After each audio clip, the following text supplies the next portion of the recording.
Bismillahirrahmanirrahim. Assalamualaikum warahmatullahi wabarakatuh, sahabat-sahabat. Bisa lihat ya, kita selesai ngasih makan. Posisi mendung, sahabat-sahabat ya, mendung. Ini kondisi kandang kita yang masih berantakan, benar-benar tidak terurus. Oke, sahabat-sahabat. Tempo lalu kita sudah membahas mengenai bagaimana sih sisi bisnis dari usaha ternak kambing itu, gitu kan. Nah, ini sahabat-sahabat ya, sisi bisnis ternak kambing itu ya bagaimana kita beli kambing lalu meningkatkan nilainya, kemudian baru kita jual. Ini kalau dihidupin ini enggak ya sahabat-sahabat ya, ngaruh ya. Ini pagi hari sahabat-sahabat, kita barusan selesai memberikan mereka pakan ya. Wow, ini langsung bersih nih, lapar banget berarti. Ini soalnya penghuni lama sahabat-sahabat ya, penghuni lama kandang kita ini ya kan, sudah nggak ada adaptasi, apa yang kita kasih dimakan habis ya. Yang lain ini masih taraf adaptasi sahabat-sahabat ya, jadi perutnya juga masih banyak yang legok, tapi alhamdulillah semua sehat. Begini sahabat-sahabat ya, terkait apa namanya bisnis itu kan pasti ada modelnya ya. Model dalam berbisnis itu sahabat-sahabat, ini pengetahuan sedikit saya ya, di dalam peternakan. Nah ya kan ada kalau bisnis kan ada sekolahnya sendiri ya, ada sekolah sendiri. Nah bagaimana kalau orang-orang peternakan itu mengkombinasikan ya, atau apa ya bahasanya, mengkonsolidasi ilmu gitulah ya istilahnya, atau menyatukan ilmu bisnis dengan ilmu peternakan ya. Kita cari korelasinya sahabat-sahabat, maksudnya kita cari hubungannya supaya kita dapat apa namanya sisi ekonominya selain hanya beternak gitu ya. Jadi begini gampangnya, untuk sukses di dalam berbisnis sahabat-sahabat perlu model. Biasanya model bisnis itu kan ada apa yang itu yang online itu kan ya kan, terus dan lain-lain. Kita coba tarik dari sisi teorinya dalam berbisnis ya. Bisnis itu ada input, kemudian ada output ya. Di tengah-tengah output itu ada yang namanya proses ya sahabat-sahabat ya. Nah jadi sahabat-sahabat, input itu modal, bisa dikatakan modal kita ya, modal awal kita. Kita beli kambing itu termasuk input, kita beli pakannya itu termasuk input ya, kita buat kandangnya itu termasuk input ya, investasi kan termasuknya. Nah kemudian setelah itu ada proses sahabat-sahabat ya. Proses itu ya memproses bahan baku menjadi sebuah produk kan gitu secara teori ya kan. Kalau ada sahabat-sahabat di sini yang nonton ahli ekonomi atau S1-nya ekonomi ya, mohon dikoreksi nanti ya. Ini sepemahaman saya begitu ya.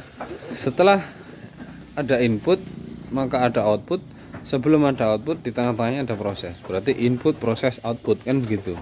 Nah inputnya kita apa ya, ini kambing, bahan baku pakan kan gitu, fasilitas itu input ya. Semakin optimal inputnya, kemudian kita optimalkan juga prosesnya, maka outputnya akan semakin bagus, nilai tawar suatu barang akan semakin tinggi. Nah itu kan teorinya begitu sahabat-sahabat ya.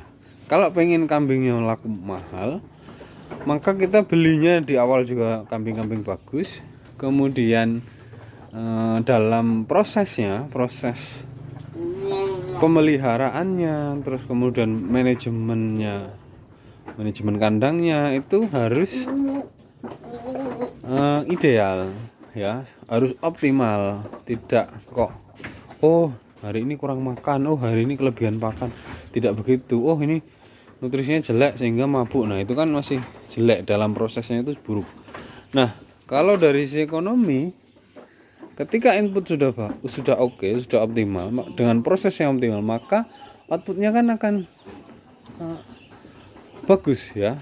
Nah sama halnya dengan kambing, sahabat-sahabat. Jadi kalau kita belinya kambing bagus ya, harganya sedikit mahal, kemudian di dalam prosesnya itu, dalam proses pemeliharaan itu kita jamin kesehatannya, kita jamin ketersediaan pakannya, kita hitung kebutuhan nutrisinya, jadi tidak meleset di situ, maka ya ternak ini nanti outputnya, penampilan kambingnya itu gemuk-gemuk ya kan. Kemudian nilai tawar kita akan lebih baik atau lebih tinggi gitu ya. Jadi kalau kambingnya bagus, karena kita belinya juga kambing bagus di awal, kemudian di dalam prosesnya kita peliharanya juga betul-betul ya, nggak pernah lapar kambing, dan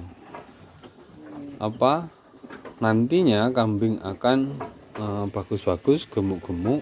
Nah dalam kita proses tawar menawar, harganya akan tentunya berbeda dengan yang asal-asalan ya. Nah itu konsep bisnisnya begitu, sahabat-sahabat. Nah lalu bisa diambil titik tengah, bagaimana caranya kan. Bisnis kambing ini ada segmennya sendiri-sendiri ya. Ada segmen reguler itu untuk sembelihan harian, kebutuhan daging kambing harian, untuk warung sate, untuk akikah, itu kan harian, sahabat-sahabat ya. Kemudian ada segmen kurban ya kan, di waktu tertentu dalam 1 tahun itu ada waktu tertentu orang itu banyak nyari kambing ya, digunakan untuk ibadah kan gitu, sahabat-sahabat. Nah itu marketnya, itu peluangnya. Nah di dalam segmen-segmen itu ada juga yang peternak antar peternak. Jadi yang saat ini paling menggiurkan ya transaksi peternak antar peternak, sahabat-sahabat ya. Karena begini, kalau peternak antar peternak itu kan yang dilihat sukanya ya kan, jatuh cintanya dengan ternak, baru dia ada dorongan untuk beli. Tapi kalau segmen reguler itu kan mau kayak apa bentuknya kambing ya disembelih jadi daging kan gitu, beda, sahabat-sahabat. Maka secara value secara nilainya nanti tentunya akan berbeda gitu ya. Jadi sahabat-sahabat bisa pilih mau ambil segmen reguler ya untuk mencukupi kebutuhan daging harian, atau mau segmen ibadah Idul Kurban ya dipersiapkan, atau di segmen petani peternak ke peternak. Nah itu kalau peternak ke peternak kan biasanya dia cari breed ya, dilihat performanya bagaimana, gagahnya bagaimana, itu untuk diharapkan keturunannya nanti bisa oke gitu ya. Nah jadi gitu, sahabat-sahabat ya. Misal kita mau ambil segmen kurban, nah ini seperti kita ini segmen kurban, inputnya bagaimana? Inputnya ya kita sediakan kandang yang oke, cukup luasannya cukup, bersih, nyaman gitu kan. Kemudian kita belanja kambingnya ya sedikit selektif ya, tidak asal tumbur, supaya seragam seperti ini, sahabat-sahabat ya. Ini seragam rata-rata di tinggi badan 58 cm, 59 cm ya. Jenisnya juga kan seragam rambonan. Nah kemudian bobotnya juga seragam sekitar 18an kilo. Ini ya ada beberapa yang besar, ada juga yang beberapa yang kecil, tapi overall rata-rata bobotnya hampir setara gitu. Jadi kita bisa upayakan itu dari sisi strategi inputnya, untuk dalam prosesnya juga kita bisa kontrol ya. Misalkan begini, kita mau target pertambahan bobot tubuh satu hari 100 gram atau 1 on, maka target dalam 1 bulan itu 3 kilo. Nah, formulasi pakannya bagaimana supaya tepat jumlah, tepat nutrisi, supaya ada efisiensi itu di dalam proses. Jadi secara input kita sudah masukkan barang bagus, di dalam prosesnya kita optimalkan. Kalau sudah barangnya udah bagus, seragam, nah kita bisa kontrol di situ. Nah, ketika sudah kita ketemu efisiensi dalam proses, ya pemberian pakan, manajemen harian, kesehatan dan lain sebagainya, maka nanti outputnya insya Allah sesuai dengan target, kan gitu sahabat-sahabat. Kita belanja bobot 18 kilo di 6 bulan sebelum kurban, kemudian kita lepas nanti ketika hari kurban bobot 35 kiloan, kan gitu sahabat targetnya. Jadi 3 kali 6 kan 18 kilo, 18 kilo plus 18 kilo berarti 36 kiloan. Nah, jadi selama 5 bulan ke depan, sahabat-sahabat, ini kan sudah berjalan 1 bulan, selama 5 bulan lebih dikit ya, selama 5 bulan ke depan kita akan push mereka, atau kita akan dorong mereka untuk terus bertumbuh supaya mencapai bobot badannya 35 kilo. Nah, kalau sudah bobotnya 35 kilo ke atas, maka kita bisa katakan kita sukses sesuai target secara efisiensi ya. Inputnya juga optimal ya, kita beli barang harga juga tergolong mahal ya. Dengan tinggi badan 5758 cm, kita dapat harga 13.500, 1.350.000 per ekornya ya. Nanti kalau bobot 35 kilo, kita bisa hitung kalau kita jual di 60.000 saja per kilo bobot hidup, maka kali 35, 6 kali 3 sekitar ya 2 jutaan kan gitu. 60.000 sekitar 2 juta lebih. Kalau untuk operasional harian, per hari kambing itu makan dengan biaya 2.500, karena kita peliharanya 50 ekor, kita bisa pegang sendiri, maka dalam 1 bulan sekitar 60 sampai 70.000, katakanlah 75.000 per bulan ya. Nah, berarti 2 bulan kan 150, kalau 6 bulan berarti 450.000 sama 13.500, jadi ketemunya apa ini? Nah, jadi ketemunya nanti modalnya 1.800.000 sahabat-sahabat ya.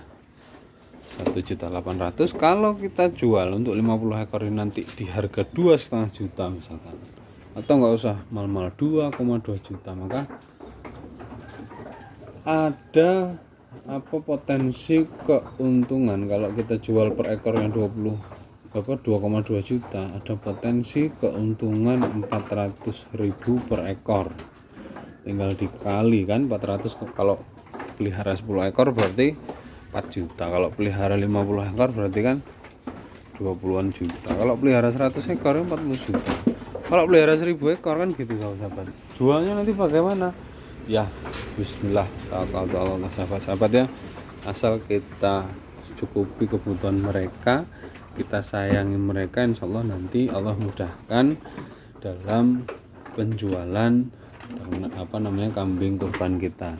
Kita kan sudah beda dengan yang lain sahabat ya. Kambing di sini di treatment bagus ya, pakannya oke, kan kesehatannya terjamin. Kalau ada sakit-sakit atau gimana, kita bisa cepat deteksi, kemudian cepat ambil tindakan ya sahabat-sahabat ya. Jadi harapan kita sahabat-sahabat, kambing-kambing di sini sehat, kemudian makannya juga lahap, terus target produksi tercapai, dan apa yang menjadi harapan kita terwujudkan gitu sahabat-sahabat ya. Nah, mungkin itu dulu sahabat-sahabat, bisa berpikir ya tentang bagaimana menghubungkan antara ilmu ekonomi dengan ilmu peternakan, karena yang menjadi kelemahan sahabat-sahabat ya gagal dalam peternak itu sebetulnya ketidakmampuan sahabat-sahabat membaca peluang ya, asal-asalan pokoknya, tidak ada bisnis modelnya ya, tidak belajar mengenai bisnis, kemudian secara knowledge, ilmu pengetahuannya di dalam proses pemeliharaan itu masih minim. Jadi sahabat-sahabat, sebetulnya kalau sahabat-sahabat sebelum memulai peternak itu belajar terlebih dahulu, misal nih, kok sahabat-sahabat percaya dengan saya, terus minta waktu untuk diskusi segala macam dari A sampai Z mengenai bagaimana teknis pemeliharaan kambing supaya ya sesuai dengan target ya, saya rasa akan enak sahabat-sahabat bisa sharing dengan saya, bisa sharing dengan orang lain yang lebih sukses juga nggak apa-apa, yang populasinya udah ribuan juga monggo. Nah yaitu menjadi investasi leher ke atas. Jadi otak itu juga perlu asupan ya, asupan otak itu ilmu. Nah jadi sahabat-sahabat, kalau ilmunya dapat, insya Allah yang lain menyusul ya, duitnya ya, hasilnya ya, pokoknya kebahagiaan itu akan menyusul. Kalau dari sisi keilmuan kita pelajari dulu ya, walaupun tidak menguasai, tapi secara umum garis besar sahabat-sahabat bisa tahu, bisa ambil tindakan, bisa di dalam melakukan usaha itu tidak pure murni spekulasi nekat gitu ya, tapi ada bekal keilmuan gitu sahabat-sahabat ya. Mungkin itu dulu sahabat-sahabat, terima kasih atas atensi, semoga bermanfaat. Kita lanjut diskusi di kolom komentar, atau kalau sahabat-sahabat ingin yuk kita jadwal Zoom meeting atau video call via WhatsApp, nah nanti oke lah, kita akan ngobrol panjang nanti secara intens. Kalau sahabat-sahabat mau silahkan WA saya. Kalau di Google tinggal cari saja Cakrawala Goat gitu ya. Nanti di situ ada nomor teleponnya, ada mapsnya. Kalau mau main ke kandang sudah ada di situ semua ya. Oke, sampai ketemu di video selanjutnya. Mohon maaf atas segala kekeliruan dalam berucap, dan tentunya semoga sahabat-sahabat bisa melakukan atau merealisasikan rencana ataupun program di usaha peternakan sahabat-sahabat sendiri, sehingga bisa memperoleh keuntungan yang optimal gitu ya. Kesuksesan mudah-mudahan selalu menyertai sahabat-sahabat sekalian ya. Sampai ketemu di video selanjutnya. Assalamualaikum warahmatullahi wabarakatuh.